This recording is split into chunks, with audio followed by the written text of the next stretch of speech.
Hello dear students, कैसे हैं आप सब। आई होप आप सब अच्छे होंगे। मैं हूं स्वाति सेजवानी, स्वागत करती हूं आपका उदित फार्मेसी के यूट्यूब चैनल पे। हम यानी कि डी फार्म सेकेंड ईयर के स्टूडेंट्स को सॉल्व करवा रहे हैं PYQ प्रीवियस ईयर क्वेश्चंस, जिसमें हम डिटेल्ड सॉल्यूशन दे रहे हैं पूरे के पूरे क्वेश्चन पेपर का।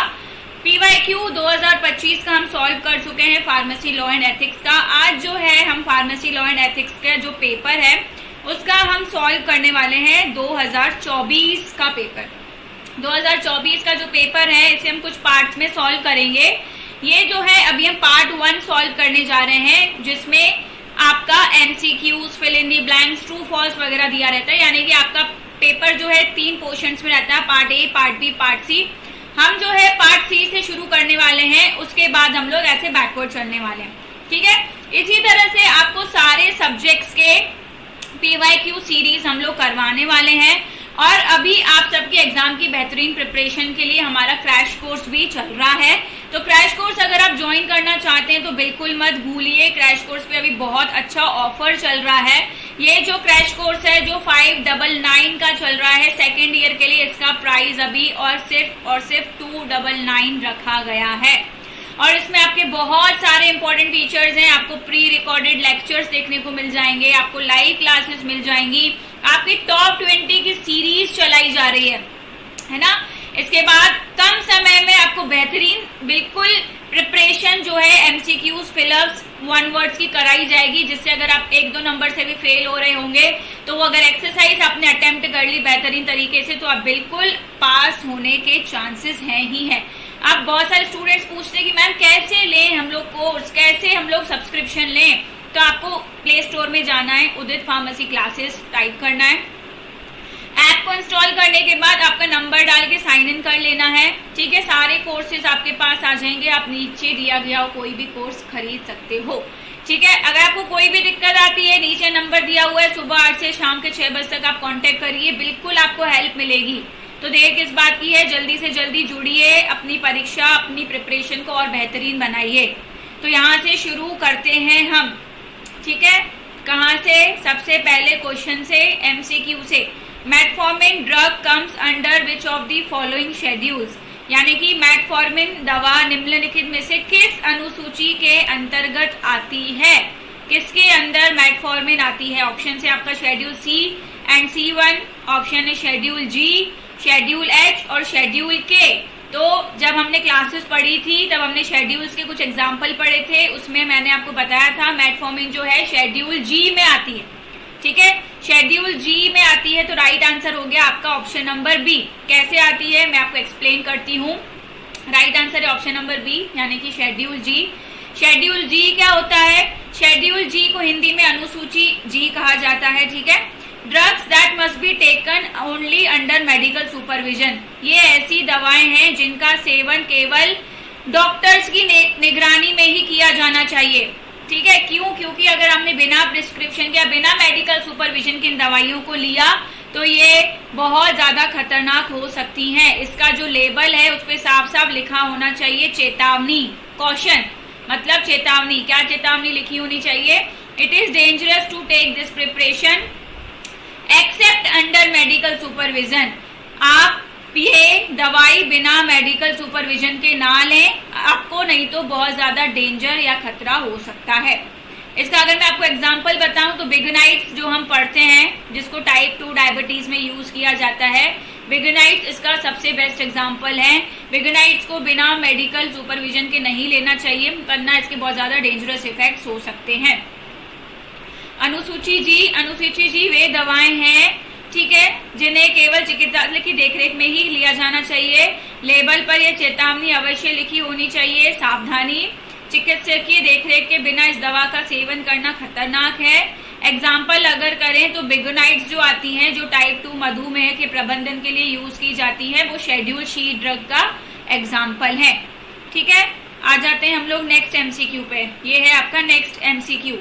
Recommended temperature for storing the product at cool place, उत्पाद को ठंडी जगह पर रखने के लिए अनुशंसित तापमान क्या है? बताइए, रिकमेंडेड टेम्परेचर कूल प्लेस पे रखने वाला क्या होगा? 0 से 8 डिग्री सेल्सियस, 8 से 15 डिग्री सेल्सियस, 15 से 25 डिग्री सेल्सियस या अबव 25 डिग्री सेल्सियस। आप लोग अपना सही आंसर कमेंट बॉक्स में बता सकते हैं। अभी मैं आपको बता देती हूँ, सही आंसर है 8 से 15 डिग्री सेल्सियस, यानी कि ऑप्शन नंबर ए। 8 से 15 डिग्री सेल्सियस को रिकमेंडेड टेम्परेचर कहा जाता है अगर आप प्रोडक्ट्स को स्टोर कर रहे हो किसी कूल प्लेस पे। तो कैसे पता चलेगा कैटेगरी? तो ये है जो आपको सामने बॉक्स में दिख रहा है, ये कैटेगरी है। जब आपसे कूल प्लेस पूछा जाता है तो उसका टेम्परेचर अगर सेल्सियस में पूछा जा रहा है तो आता है 8 सेंटीग्रेड से 15 सेंटीग्रेड। अगर फ़ारेनहाइट में है वही तो 45 से 59। अगर पूछा जा रहा है कि रेफ्रिजरेटर का क्या टेम्परेचर होता है तो आपको बताना है 4 डिग्री से कम या उसके इक्वल। चिलर पूछा जाता है या कोल्ड कहा जा रहा है तो 1 से 4 डिग्री, ठीक है। और रूम टेम्परेचर पे अगर आपसे पूछा जा रहा है तो 15 से 25 डिग्री तक का होता है। आपसे कूल प्लेस पूछा गया है तो कूल प्लेस का होता है 8 डिग्री सेल्सियस से 15 डिग्री सेल्सियस। तो सही उत्तर हो गया 8 से 15 डिग्री सेल्सियस, जो कि आपके ऑप्शन नंबर ए में दिया हुआ है। तो उत्पादों को ठंडी जगह पर रखने के लिए अनुशंसित तापमान आमतौर पर 8 डिग्री सेल्सियस और 15 डिग्री सेल्सियस के बीच होता है। आते हैं हमारे नेक्स्ट वाले एमसीक्यू पे, बहुत इजी, जिसको हम बहुत बार पढ़ चुके हैं। Schedule M describes which of the following, यानी कि जो अनुसूची एम है निम्नलिखित में से किसका वर्णन करती है? क्या चीज दिखती है हमको शेड्यूल एम में? Standards for surgical dressing, good manufacturing practices, life period of drugs या नन ऑफ द अबव। तो जब मैंने आपको शेड्यूल एम पढ़ाया था तब मैंने आपको याद करने का ट्रिक बताया था, जिसमें बीच में एम आए वो होता है शेड्यूल एम, यानी कि आपका जीएमपी जिसमें बीच में एम आता है वो शेड्यूल एम है, यानी आपका option number B, good manufacturing practices. यही वाला यहाँ पे एक्सप्लेनेशन दिया है। Schedule M refers to good manufacturing practices. Schedule M यानी कि अनुसूची एम में क्या आता है? गुड मैन्युफैक्चरिंग प्रैक्टिसेस के बारे में आता है। It sets standards for pharmaceutical and biopharmaceutical products in India. हमारे इंडिया में जितने भी फार्मास्यूटिकल प्रोडक्ट्स हैं, जितने भी बायोफार्मास्यूटिकल प्रोडक्ट्स हैं, उसका जो जीएमपी स्टैंडर्ड है वो शेड्यूल एम की गाइडलाइन में ही दिया गया है, ठीक है। आगे आते हैं फोर्थ वाले एमसीक्यू पे। विच of the following is the full form of FSSAI? ये जो हमारे ऐप वाले रेगुलर स्टैंडर्ड्स के मतलब रेगुलर स्टूडेंट्स होंगे उन सबको तो ये फुल फॉर्म अभी तक रट गए होंगे, क्योंकि मैंने अपनी इंस्टा आईडी पे भी इसका एक बहुत अच्छा रील वीडियो डाला हुआ है। आप लोगों ने नहीं चेक किया तो मेरा इंस्टा अकाउंट है pharmacy with Swati, pharmacy with Swati. आप सर्च करोगे जैसे इंस्टा पे आपको मेरा अकाउंट दिख जाएगा। वहाँ पे बहुत सारे शॉर्ट वीडियोस रील्स मैंने आपके लॉ एंड एथिक्स सब्जेक्ट्स के डाल के रखे हैं, तो आप सब उसको चेक कर सकते हैं। 1 मार्क क्वेश्चंस के लिए बहुत यूजफुल है वो वीडियोस। उसी में मैंने इस फुल फॉर्म को भी रखा है कि निम्नलिखित में से कौन सा FSSAI का पूर्ण रूप है। ऑप्शन है food safety and sample authority of India, fire safety and standard authority of India, fire safety and sanitization authority of India, food safety and standard authority of India. तो राइट आंसर है option number D, FSSAI, जो कि FSS act के अंदर आता है। इस act के अंदर इसको बनाया गया, जिसका फुल फॉर्म है food safety and standard authority of India. ये यहाँ पे आपको फुल फॉर्म बताया गया है FSSAI, food safety and standard authority of India. ये क्या करता है? हमारे इंडिया में जितने भी न्यूट्रास्यूटिकल्स हैं, हेल्थ सप्लीमेंट्स हैं, डाइटरी प्रोडक्ट्स हैं, उनके स्टोरेज को, सेल को, डिस्ट्रीब्यूशन को कंट्रोल करता है, नियंत्रित करता है, ताकि कोई भी खाद्य पदार्थ मिलावट वाला हमारे इंडिया में ना आए, ठीक है। FSSAI यानी कि भारतीय खाद्य सुरक्षा और मानक प्राधिकरण, जिसमें पोषक तत्वों, स्वास्थ्य पूरकों और आहार उत्पादों के भंडारण, बिक्री और वितरण को विनियमित करता है ताकि सुरक्षा सुनिश्चित की जा सके। क्योंकि अगर किसी भी पर्सन ने कोई गलत फूड ले लिया, कुछ गलत चीज उसमें चली गई, तो फूड पॉइजनिंग होने के बहुत ज्यादा चांसेस होते हैं, जो कि जानलेवा होती है। नेक्स्ट आते हैं हमारे फिफ्थ एमसीक्यू पे।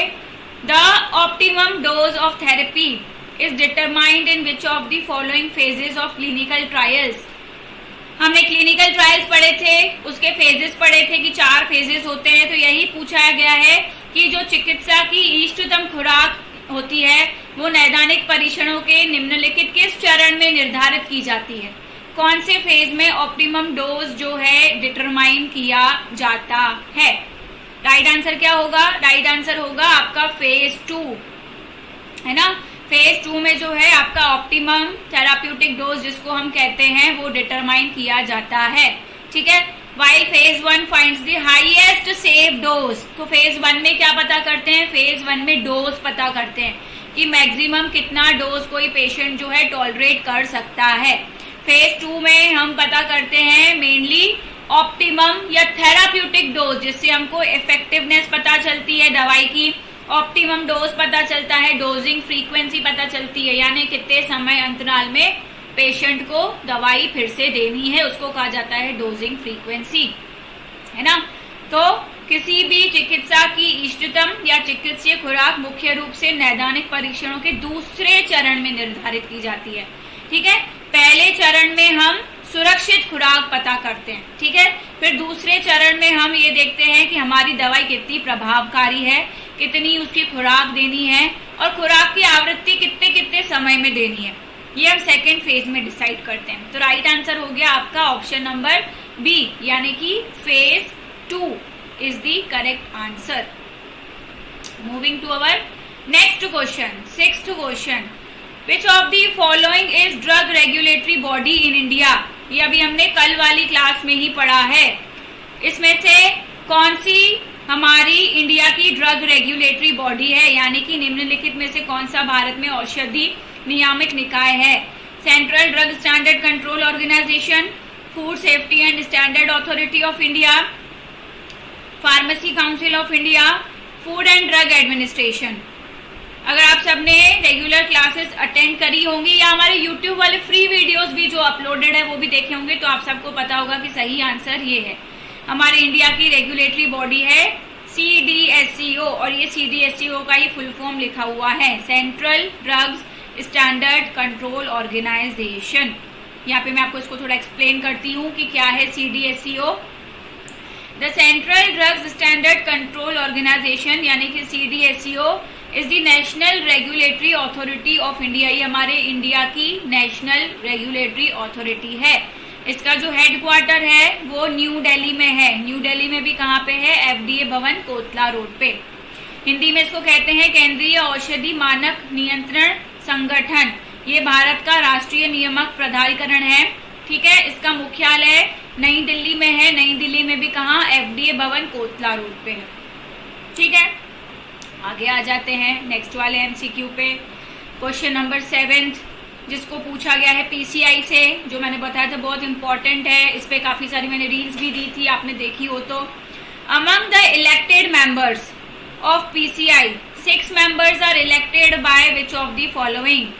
PCI के निर्वाचित सदस्यों में से 6 सदस्यों का चुनाव निम्नलिखित में से किसके द्वारा किया जाता है? यहाँ पे आप इस आंसर का आंसर दे पाओगे जब आपको PCI का कंपोजिशन पता होगा। PCI में 3 कैटेगरी के मेंबर्स होते हैं। एक कैटेगरी होती है इलेक्टेड मेंबर्स की, एक कैटेगरी होती है नॉमिनेटेड मेंबर्स की, और तीसरी कैटेगरी होती है एक्स ऑफिशियो मेंबर्स की, है ना। तो इलेक्टेड मेंबर्स वाले कैटेगरी से क्वेश्चन पूछा गया है। ये इलेक्टेड मेंबर्स में जो 6 मेंबर रहते हैं उनका चुनाव कौन करता है? UGC करता है, MCI करता है, AICTE करता है, या इनमें से कोई नहीं करता? तो ये जो इलेक्टेड में से 6 मेंबर्स होते हैं इनका चुनाव UGC करता है, जिसको कहते हैं यूनिवर्सिटी ग्रांट कमीशन, है ना।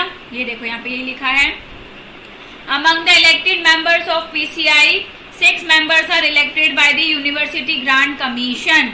जो 6 मेंबर्स रहते हैं PCI के, उसमें से जो इलेक्टेड मेंबर्स रहते हैं PCI के, उसमें से 6 मेंबर्स जो हैं उनका चयन किया जाता है UGC यानी कि यूनिवर्सिटी ग्रांट कमीशन द्वारा।